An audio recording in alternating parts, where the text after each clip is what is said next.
Hi guys, welcome to the first ever episode of Super Rad Presents Book It. I'm Nick. And I'm Tooth. And we're trying something a little new here. We're gonna attempt to review a book. It might turn into more ranting and raving. Yeah, along the lines of the podcast. we're gonna give it our best shot, and this is gonna just be a little offshoot. The podcast is always gonna be the backbone, but we're gonna try something new here. And there's no pizza involved. Yeah, completely. So if that's why you're here, you're lost. Yeah, sorry. And we do apologize for misleading you. Yeah, the title's a little misleading. You ain't getting no Pizza Hut here. Unless you get it yourself. That's right.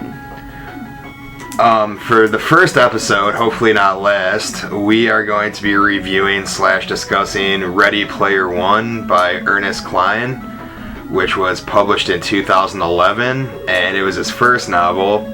And like everything we talk about on here, it's going to be at least have pretty strong ties to video games, which this definitely does. Yeah, this doesn't just mention video games. I mean, it's basically centered around video games and a system called the Oasis, which is basically a virtual reality incarnation of the internet that is free, that a guy developed named James Halliday.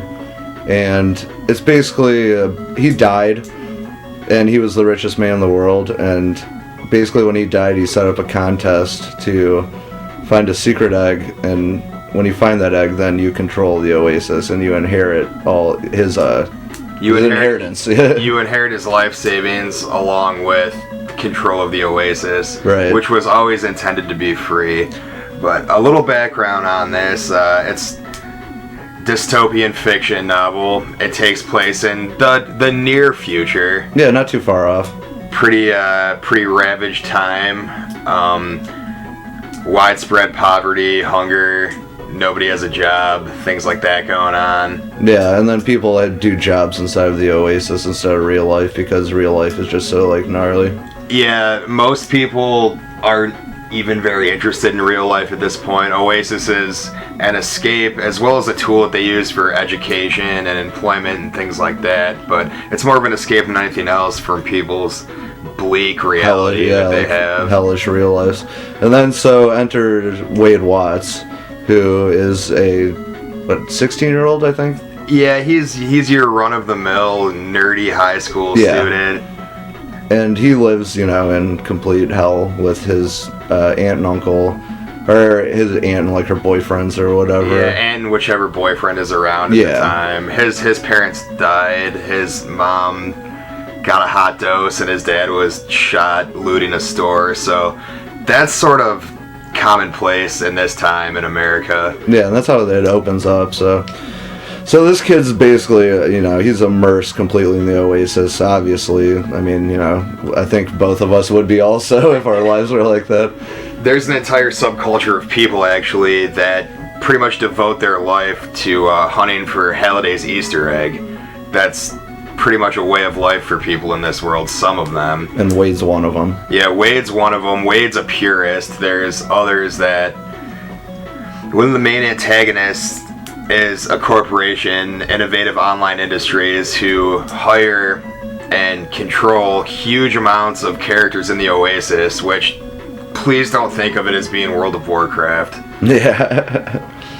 Basically, you can work for Innovative Online Industries and you agree to reveal any information you have on the Easter egg to them, and they provide you with 3 hots in the cot, maybe a little bit of money. Yeah, it's a total scam. The egg hunter purists view that as basically the equivalent of selling your soul. Oh, totally. So Wade Watts is very opposed to that. They're known as the Sixers, main antagonists, and the main antagonist specifically is Sereno, who's the CEO of...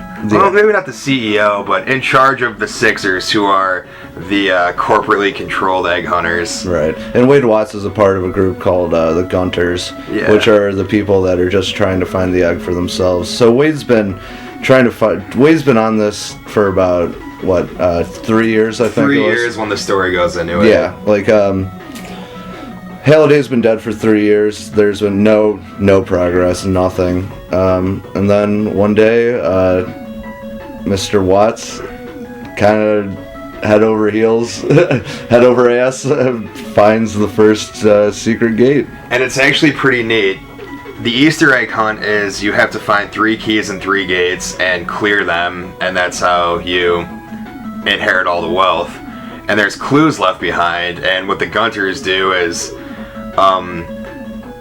like basically read up and study everything they can that they knew James Halliday, the creator of the Oasis, was interested in. Because, well, interested isn't the right word. Obsessed would be a better word. So 80s movies, anime, video games, 80s culture in general. Yeah, just basically 80s culture in general. And 80s culture / anything nerdy. Yeah. Without going into we don't want to go into too many of the references because there's too many. There would be a 7-hour review. Like Tooth said it best. He felt there were at times he thought he should be reading the book horizontally because there was so much italicized print.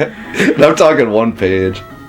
Let's clear the air on this real fast, though. In addition to being just super cool because of all the video game references, which obviously we're gonna think is like cool. Yeah, right. It's exactly. a really, really, really well written. You're thinking of Will Wheaton because he's actually in the book. Will Wheaton gets mentioned, but yeah, if you can't tell if the Oasis did exist, that's probably where I'd spend most of my time. And I would type, not speak. A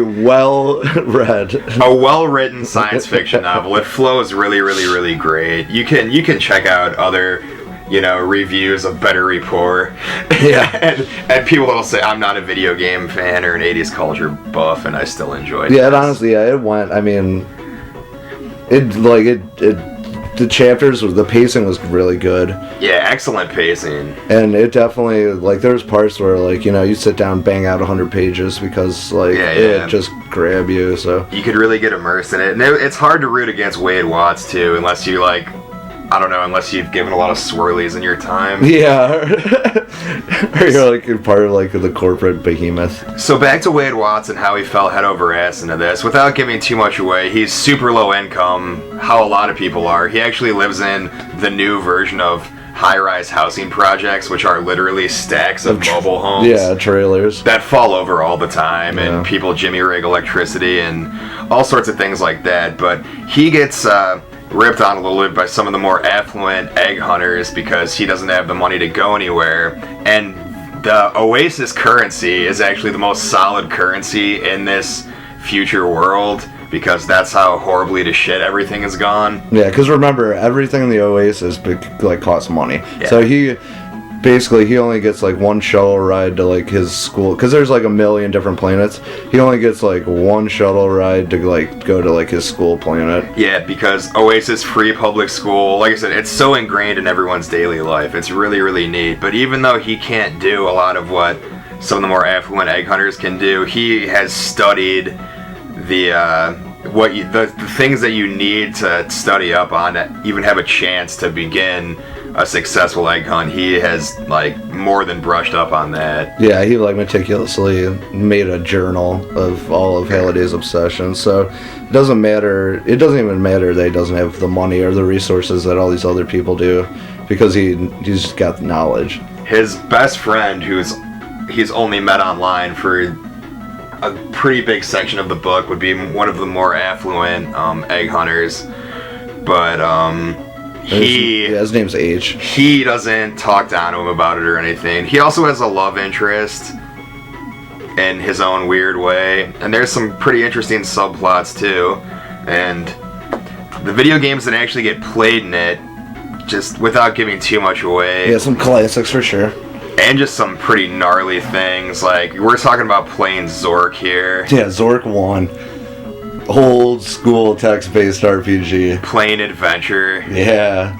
We're talking about planets based on Blade Runner. Yeah. Well, in Oasis planets. Right, yeah. Throughout the book, you're going to see a lot of the acronym IRL, which is people's daily lingo at that point, because Oasis is so involved with everything that people would always assume you're talking about that. So an IRL denotes that you're talking about something in your actual real life outside of Oasis, which isn't very important to a lot of people. No. But there's a love interest. You get some backstory on Halliday, sorry about that. It would be a holiday if you found the egg, though. Oh, I was waiting for one of those. It might not be the podcast, but that's still happening. The puns keep on coming. Some pretty cool other characters in it. So aside from the references, it's all there, you know? Yeah, exactly. Even, like, take all the video game, movie, whatever references out, and it's still going to be a solid science fiction novel. And anyone that's heard the podcast knows that we're Midwest to the core, so it's pretty neat that Columbus, Ohio is the new digital mecca of the world. Yeah, which when I read it just blew my mind. I was like, Columbus? And the place that everyone wants to be. But they get into some more hard-hitting stuff too. Like there's an entire subculture of people that have just sort of like turned off to the world and, you know, because of Oasis. So it sort of delves into the bad that comes with the good. Yeah. Well, it definitely goes into the bad that comes with the good when people start getting killed. Yeah. So especially like the high-profile Gunters by the IOI because they're getting too close to unlocking the thing and they unlocking the egg, the secret of the egg, and they won't tell the IOI. So if you like to root against like Shinra-esque corporations, you'll get a big kick out of rooting against the IOI. I know I did. Yeah. Oh yeah. It's definitely, you know, one of those, not cliche, but, you know, downtrodden, you know, dude down on his luck, you know. It's a feel-good story, but sometimes that's what you need. Yeah. It doesn't come off as too preachy about anything, because in the beginning it kind of gives you, like, the vibe that it might, I don't know, kind of preach to you about, like, oh, it definitely saving does. the earth and what we can, you know. When they start talking about a clean water crisis and a fuel crisis and things like that, and you're like, come on, Ernest Cline, don't do this to me. And then it's like, oh, wait, I'm sorry, Zork. Yeah, yeah. And you're like, all right, cool, man. Yeah. Sorry, you freaked me out there for a minute. Yeah, so, I don't know, it was definitely a great read, and I was really surprised by it. I was really glad Nick mentioned, or brought it up. Like, I'd never heard of it, so I was really excited. It's a great book. There's, I mean, like I said, there's tons of... There's like anything you can, you know, like want in a book. I mean, if you don't even like video games, right? Exactly. If you're into like John Hughes movies, you'll smile when you read this. Yeah. Or if you're into like, I don't know, just some corny stuff, you'll probably have a few like feel good moments. Yeah, and I mean, like I said, you strip everything down, and it's just like it's a good science fiction novel. I'd probably say geared around ages. I don't know, maybe. Age, probably like our age, like 25, like 30. It's like people that obviously, because it's basically a love letter to the 80s, you know? Yeah. So people, you know, that remember NES, Atari, you know, all that kind of stuff, like those movies, like Breakfast Club, like all that kind of stuff. But younger teenagers could also enjoy it just for the good story aspect of it. Exactly. But it's definitely, it's not a children's book, though. I don't think it would be recommended for anyone under maybe 14. Yeah, there's cussing and some pretty dark stuff. Yeah, it gets pretty intense. You know, there's just some sexual stuff and just things maybe not, you know, just... Not like super, I don't know, I wouldn't say not offensive, but not like lewd, I guess you would say. No, it's not lewd or gratuitous, but I mean, it is just, it might be a little misleading. It's definitely you have to go into it with at least a certain level of maturity. Yeah, totally. So I think we did our best here to not, like, I think this might be completely free of spoilers. Yeah, because that's what we're having trouble when we were trying to write down ideas for this review or whatever, because a lot of things...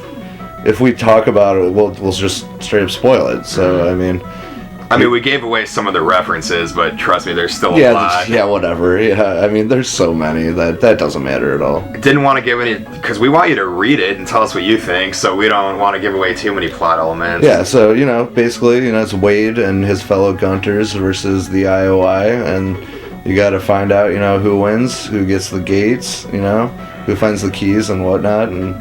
Yeah, please let us know. And in addition to the IOI, just crappy life in general, which is something everyone can relate to. Yeah, totally. So we're gonna run it off right here and bring it back with a very short part 2. So please come back and check that out. All right, killer. Thanks, guys.